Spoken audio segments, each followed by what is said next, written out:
उत्तर देंगे। विनाश यदि आज होगा तो देवताओं का हमारी ये सेना महादेव के रथ को ध्वस्त कर देंगी।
यही है वास्तविक आनंद, ये नृत्य, ये संगीत, ये मदिरा। दिव्य पुरुष ने उचित कहा था, जीवन सार्थक तो अब हुआ है। ये सत्य है, ये मंदिर से बड़ी है ये मदिरा, ये आनंद। अब त्रिपुर में ये आनंद उत्सव नहीं रुकना चाहिए। लाओ और मदिरा लाओ।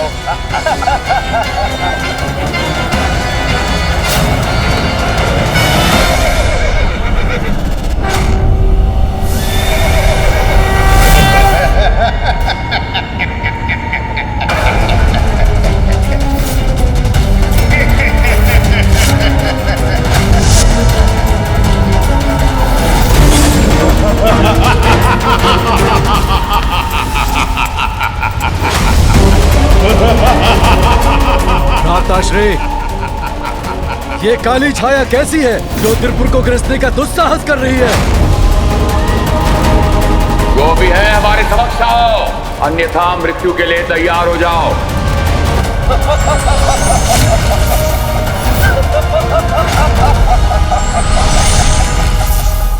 राहु, राहु तुम व्यर्थ आए हो यहाँ, क्योंकि तुम्हारा ग्रहण सूर्य या चंद्र पर चल सकता है, हमारे त्रिपुरासुर में नहीं। ग्रहण तो लगने वाला है अब तुम्हारे राज्य पर, महादेव के क्रोध का ग्रहण, क्योंकि अब वो अपने रथ पर आरूढ़ होकर तुम्हारा विनाश करने के लिए निकल चुके हैं। और ये मत भूलो, त्रिपुर भी अब एक सीधी रेखा में आने वाला है। तुम्हें वो वरदान तो स्मरण है ना, जब सहस्त्र वर्षों में हमारे त्रिपुर के तीनों पुर एक सीधी रेखा में स्थिर हो, और जब शिवजी अपने एक ही बाण से हमारे तीनों पुरों पर प्रहार करें। प्रभु, मात्र इसी अवस्था में त्रिपुर और हमारा विनाश संभव है। बस यही स्मरण कराने और सचेत करने आया हूं तुम्हें मैं कि तुम्हारा विनाश तुम्हारी ओर बढ़ रहा है।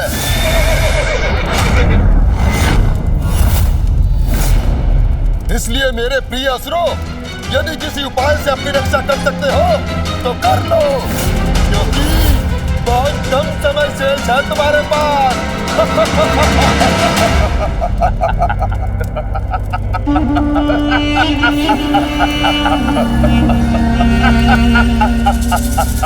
उचित कहा तुमने राहु, समय शेष नहीं है, परंतु असुरों के विनाश के लिए नहीं, हमारी शक्ति और सत्ता की पुनर्स्थापना के लिए। गुरु शुक्राचार्य और त्रिपुर राज्य के स्वप्न को पूरा करने के लिए है। राहु, जो तुम समाचार लाए हो उससे कहीं अधिक भयावह दृश्य नहीं है ये। प्रभु महादेव हमारे विरुद्ध खड़े हैं, किंतु हम तो वर्षों से इस गुप्त असुर सेना का निर्माण कर रहे हैं। किंतु क्या ये सेना महादेव और उनके पुत्र गणेश को रोकने में सक्षम होगी? श्री गणेश यहाँ आकर भले ही सब कुछ ज्ञात कर चले गए हो और जाकर महादेव को भी बता दिया हो, किंतु चिंता की कोई बात नहीं, क्योंकि हमारी असुर सेना अभी भी अदृश्य है। अब स्वयं महादेव देखेंगे कि कैसे असुर विनाश करने में सक्षम है। समस्त संसार में अच्छाई का नाश कर असुर सेना अपने अनुसार नवीन सृजन करेगी। ओम झूम हुम स्वाहा।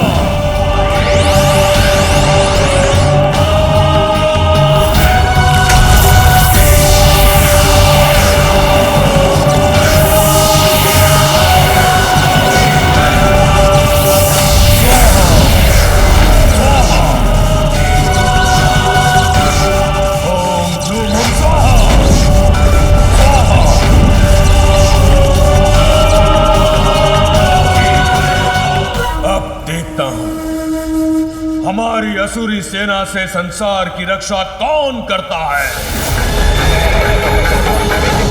ओम हुम स्वाहा।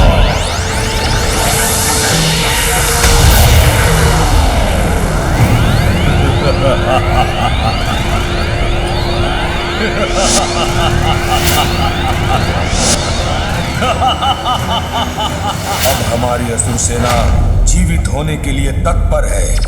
सफल हो गया मैं। पूर्ण हुआ यज्ञ। अब मुझे इस यज्ञ की अग्नि को और प्रज्वलित करने की कोई आवश्यकता नहीं, और ना ही तत्वों की ऊर्जा चाहिए मुझे। तुम्हारे एक आदेश पर यह सेना विनाश करने को तत्पर हो जाएगी। मैंने अपना कार्य कर दिया।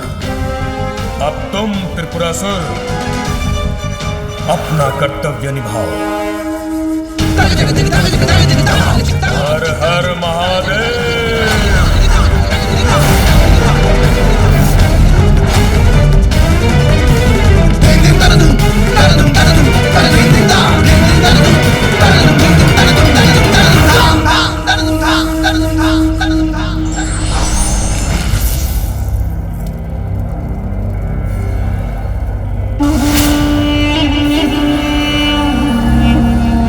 असुरों और देवताओं के महासंग्राम के लिए तैयार हो जाओ।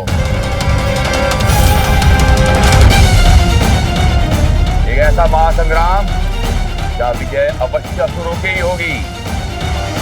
सृष्टि का नवीन इतिहास रचेंगे हम असुर।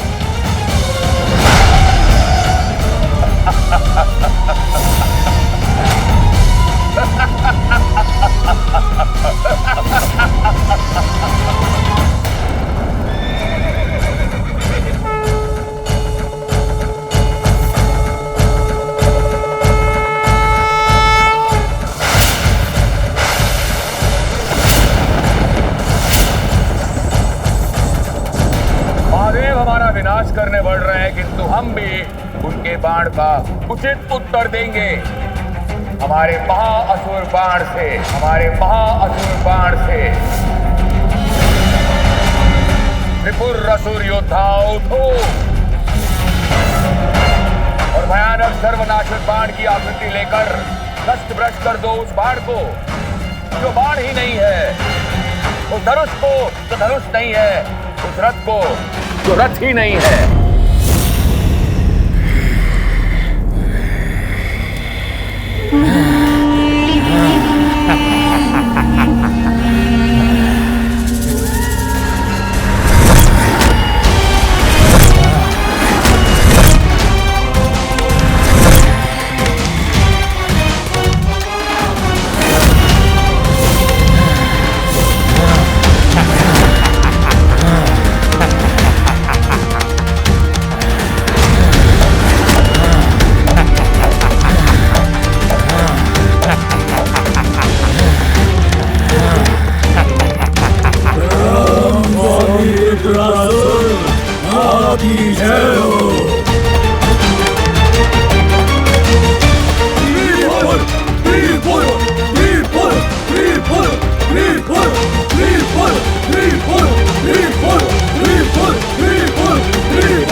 मेरे महाअसुर बाण नष्ट भ्रष्ट कर दो महादेव के रथ को।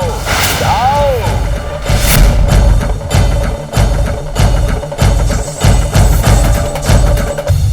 जाओ जाओ।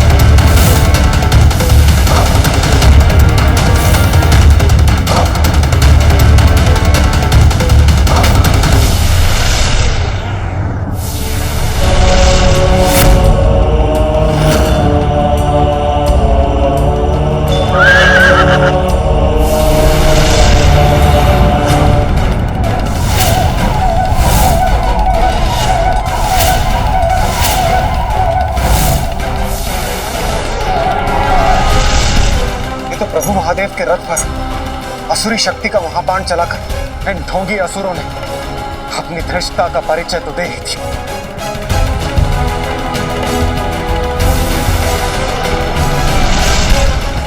उस असुर बाण का तो शीघ्र कोई उपाय सोचना होगा।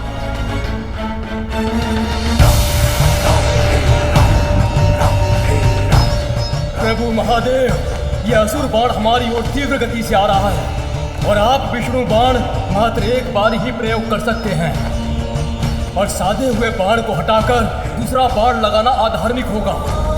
अपनी रक्षा के लिए त्रिपुरासुर ने ऐसा उपाय किया है जिससे हम सब फंस गए हैं।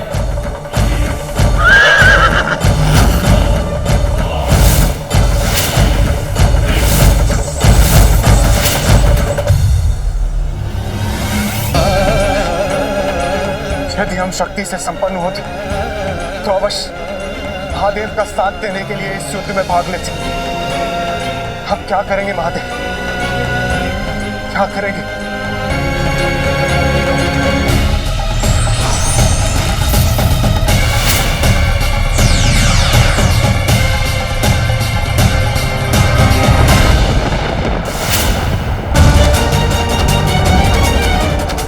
विश्वास है मुझे, पिताश्री विष्णु अग्निबाण का प्रयोग कर अपनी रक्षा नहीं करेंगे। उससे तो वो मात्र त्रिपुर पर ही वार करेंगे।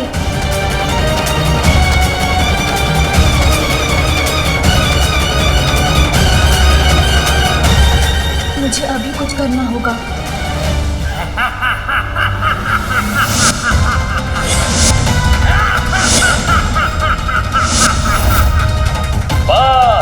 अब शीघ्र ही नष्ट होने वाला है महादेव का रथ, जिसके बाद सभी चिंताओं से मुक्त हो जाएंगे हम।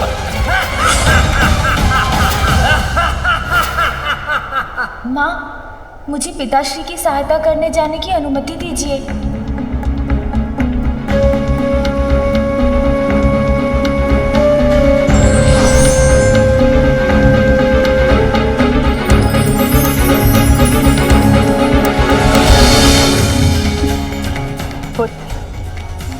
इस रुद्राक्ष माला को महादेव और मेरे आशीर्वाद स्वरूप ग्रहण करो। मुझे विश्वास है उचित समय आने पर ये अवश्य तुम्हारी सहायता करेगी। दीजिए माँ।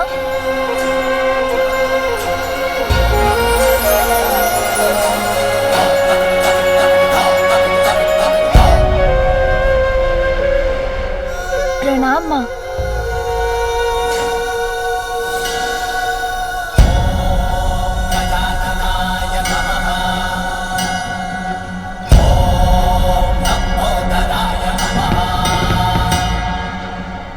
चलिए मूषक जी।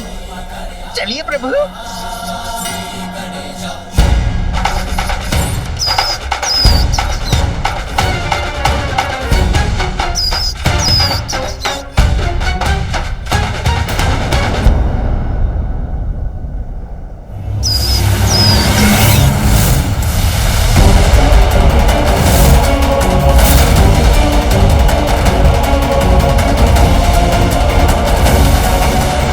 असुर बाण को मैं त्रिपुर को ध्वस्त करने के अपने लक्ष्य को परिवर्तित नहीं करने दूंगा। जब तक त्रिपुर एक सीधी रेखा में ना आ जाए, मुझे विष्णु बाण को इसी प्रकार यथास्थित रखना होगा। कहीं त्रिपुर के सीधी रेखा में आने के पूर्व ही ये असुर बाण हमारे इस रथ से टकरा गया तो सर्वनाश हो जाएगा।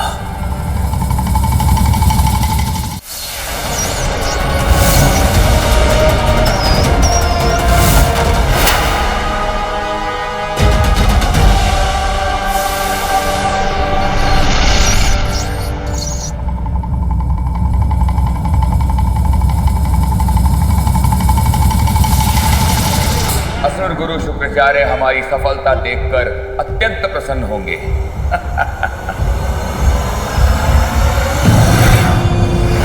सुरक्षित रहेंगे त्रिपुर। नाश होगा महादेव के रथ का और प्रारंभ होगा कभी ना नष्ट होने वाला असुर साम्राज्य। मैं सफल हुआ।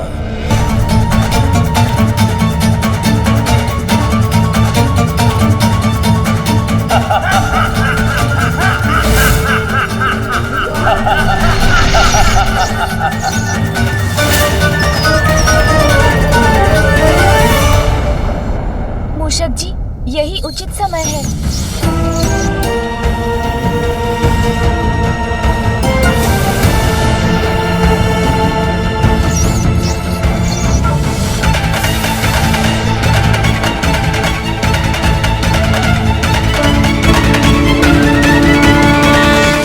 समय के रहते श्री गणेश जी वहां पहुंच भी गए तो वो विशाल काया असुर अस्त्र का सामना कैसे करेगी? सत्य वचन। अपने पिता की सुरक्षा हेतु कहीं गजानन स्वयं को अति विशेष संकट में तो नहीं डाल रहे? ऐसा संकट जिससे निकलना स्वयं के लिए असंभव हो? नारायण नारायण।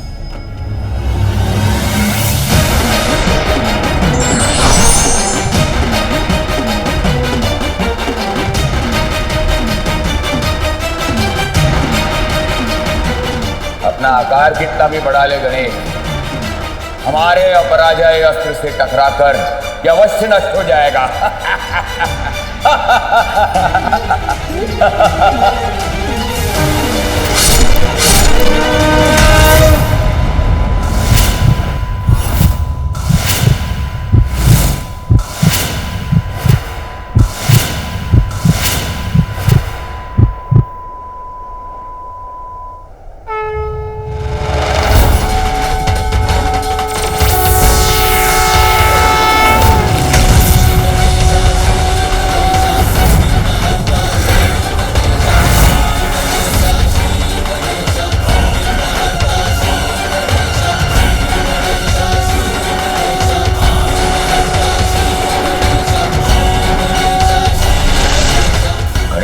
बाण ऐसे झेल लिया जैसे कुछ हुआ ही ना। अब क्या करूं? विघ्नहर्ता श्री गणेश की, विघ्नहर्ता गणेश की, विघ्नहर्ता गणेश की, विघ्नहर्ता गणेश की, विघ्नहर्ता गणेश की।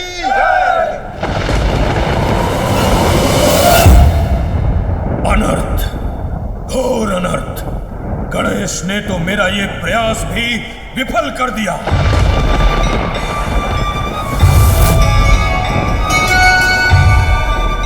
त्रिपुर सीधी रेखा में आ रहे हैं, अर्थात अब पिताश्री द्वारा उनके नष्ट होने का समय आ गया है।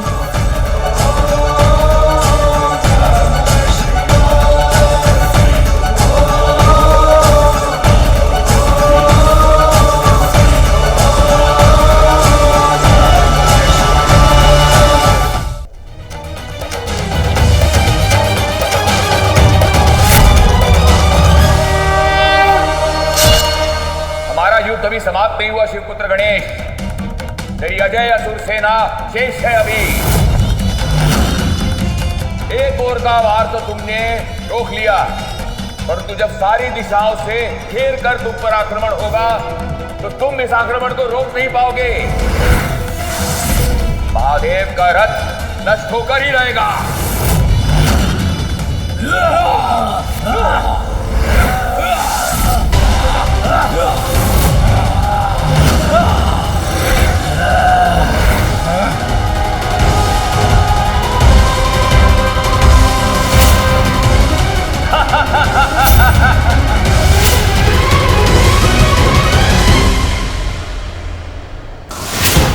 असुर सेना तो अत्यंत भयंकर है। महादेव और प्रथम पूज्य गणेश चारों दिशाओं से आने वाले इन संकट को कैसे रोक पाएंगे? देखो देखो कैसी अनंत सेना है ये, इसका तुम कुछ नहीं बिगाड़ सकते।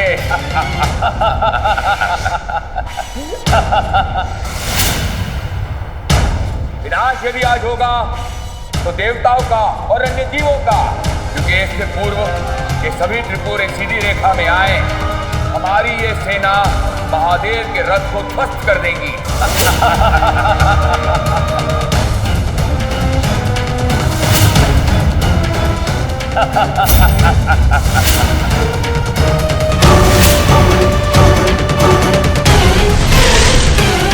सत्य एकाकी भी हो तो भी सोचों पर भारी पड़ता है। धर्म परीक्षा लेता है, कभी साथ नहीं छोड़ता। ये दोनों जिसके साथ हैं वो कभी पराजित नहीं होता।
यही है वास्तविक आनंद, ये नृत्य, ये संगीत, ये मदिरा। दिव्य पुरुष ने उचित कहा था, जीवन सार्थक तो अब हुआ है। ये सत्य है, ये मंदिर से बड़ी है ये मदिरा, ये आनंद। अब त्रिपुर में ये आनंद उत्सव नहीं रुकना चाहिए। लाओ और मदिरा लाओ।